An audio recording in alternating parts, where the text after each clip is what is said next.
Welcome back. We were talking to MP H.N. Ashequr Rahman about when he became the chairman of Dhaka municipality, and that was in 1972 or something? 72. Right. But when you resigned from your civil service job, you went into business? Business and after 1 or 2 years in politics. Right. But then again, politics came back and you devoted your time more to politics than business?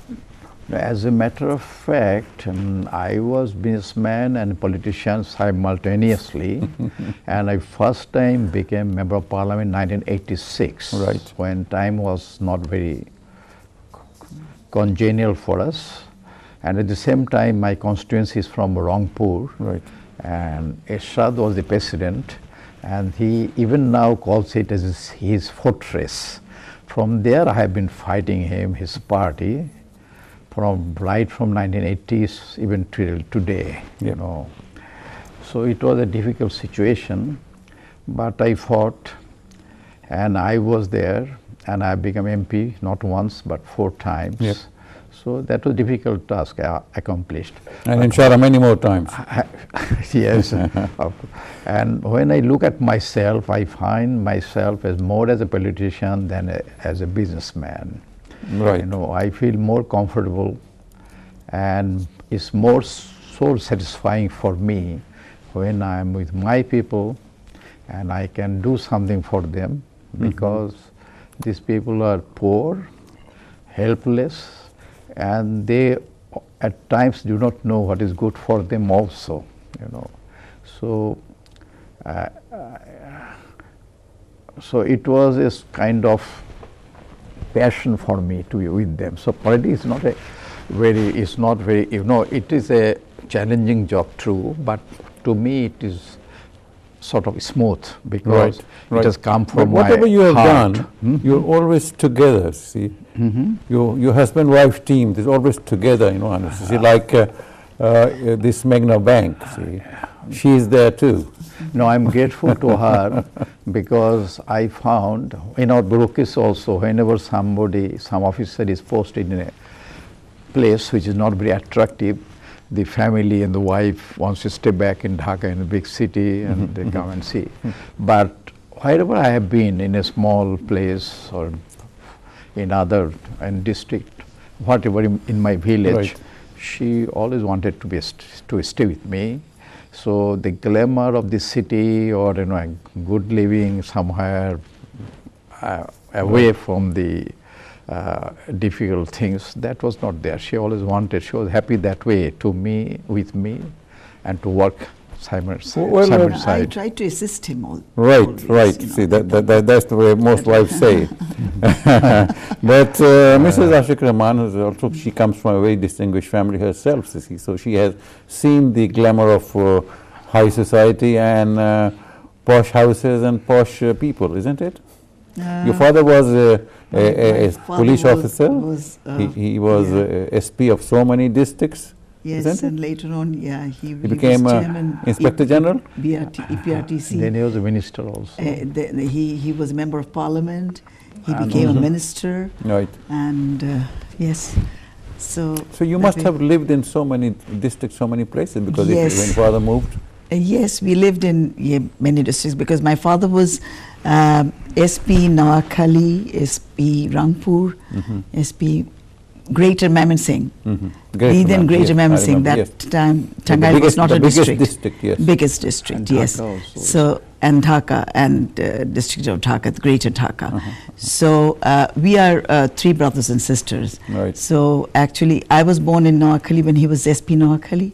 My sister was born when he was SP Rangpur. My brother was born when he was SP Mymensingh. So 3. How did he manage that? So, and we had a very good childhood, you know. I think the cabinet division and the gynecologist, they were in collusion. So you were very close to your dad, isn't it? I was, yes, Yes, I was very close to my dad, and he always wanted us. My sister, Farhana Rahman, who was English newscaster of the television, Yes. still, 40 years back, but still now people remember her. remember Yes, her. And those were the days. I mean, the television came in Pakistan. The television first started in Dhaka. Yeah. And to be on television, to be seen there, was something like out of this world. Yeah. That was So- only television channel, Yes. BTV. Now there are so many television channels. So So, later- everybody used to sit and to wait to watch her. So later she joined the UN Right. service, and she was with IFAD, and then she was senior advisor in So FAO. so is her FAO. husband, isn't it? Her husband was also in FAO, and now she is unanimously elected for 3 years as DGIPS, Interpress Services. It's the UN news agency. Right. They're based in Rome. So, Right. See. and my father was a very enlightened person. Yes. He always wanted us to be associated with With the people. people, with social work, and and as I told you, as my publishing house, he inspired us to write and to be associated with. Actually, he founded the Paul Weld Police Welfare Society, and a lot of social also in the police. He's known for his creative, innovative work. And Even the manpower, Bangladesh earns quite a lot of Right. foreign exchange Yes, now. yes. So he is recognized as the The man who has started it. man who started it, and People don't blame him for anything. in the early 70s, it did not go as he wanted it, but the idea was, I think, very brilliant. And this is one of the main pillars of economy of Bangladesh Right, today. right. It was first 7 years he was the founder president of the he was the founder president of BIRA, the Bangladesh recruiting agencies. That time it was agency, then it became association. The name was little amended. And he was a man of, I must say, innovative ideas. So, And he was also a minister, isn't he? He was a minister too. Right. Yes, my mother was I should say she was a great social worker. She was a member of the very inspiring person. Oh both yes, the husband she and was, wife. and culturally also she actually from her I think we got this cultural. Does your husband, Mr. MP Ashequr Rahman, does he also involve himself in cultural activities? Yes, of course. Yes, he does. Yes. Otherwise, it wouldn't have been possible for me to Right. go this far. I'm associated. I'm the president of the Bangladesh Shongit Parishad, which is the I remember having attended the artists' platform. a meet of a lot of very distinguished singers and songwriters and literary personalities sometime in Dhaka at your house, Yeah. on your roof garden rather.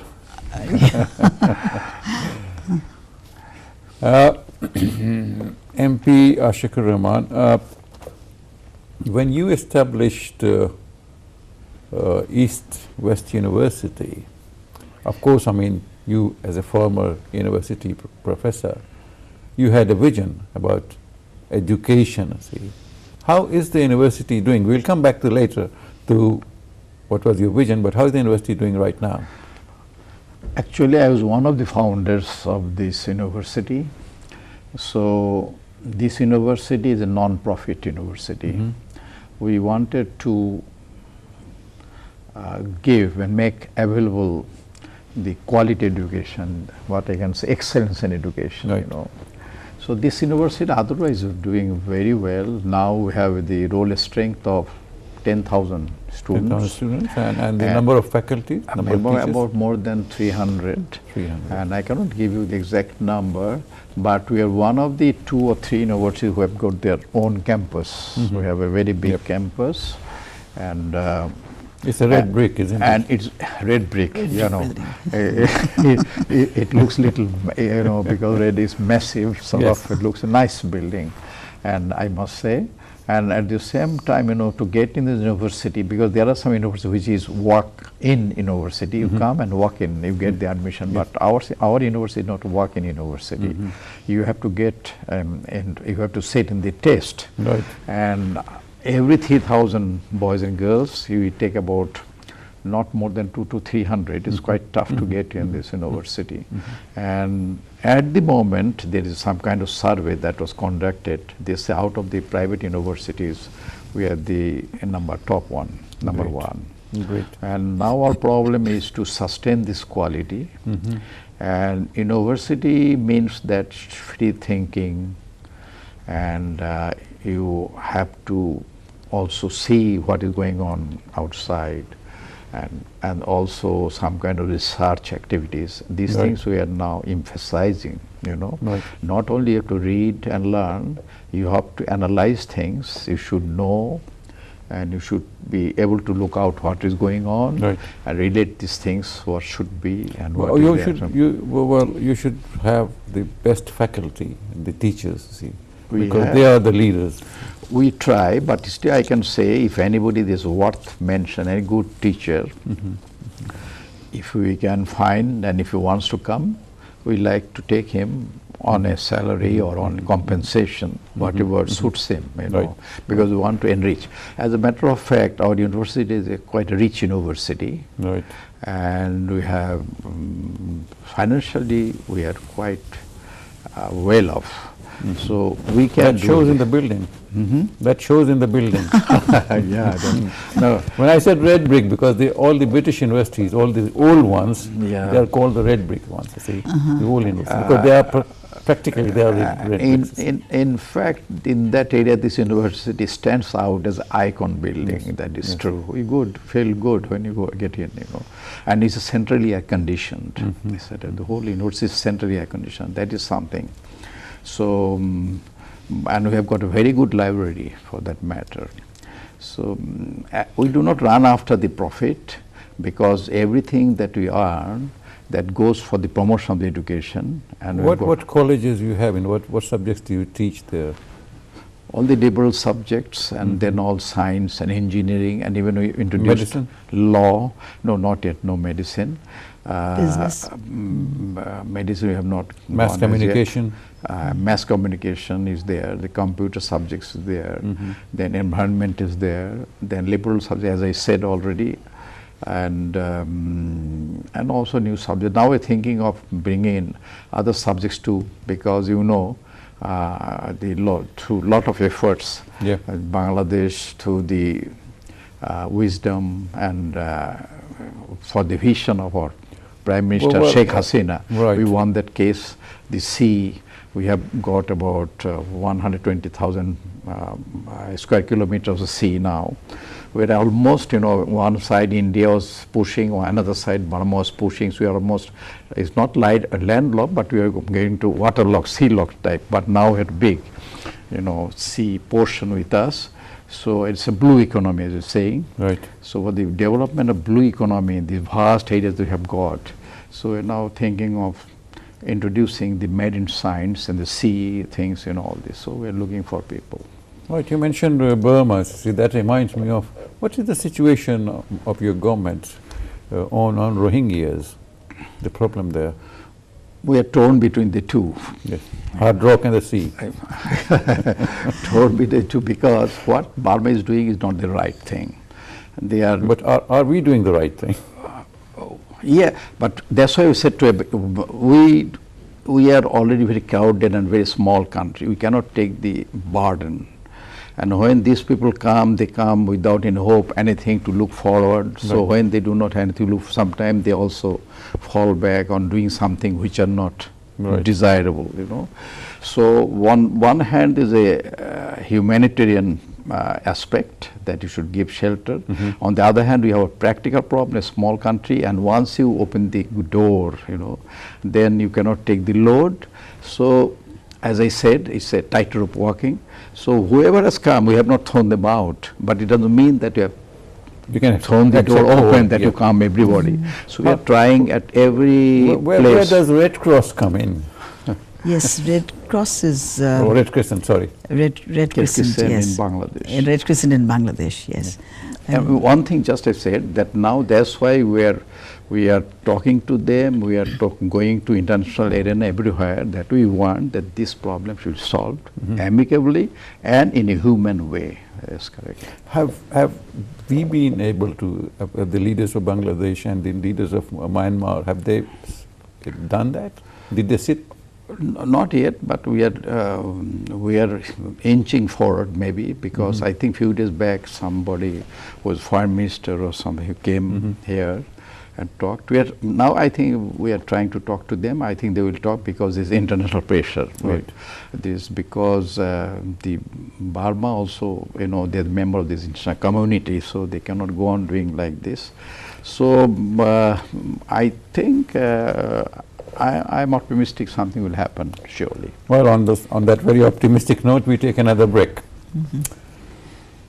Okay, viewers, we need to take this commercial break, and when we come back, we will still be talking about Myanmar, cultural activities of our guests. Okay, don't go away. We'll be back soon.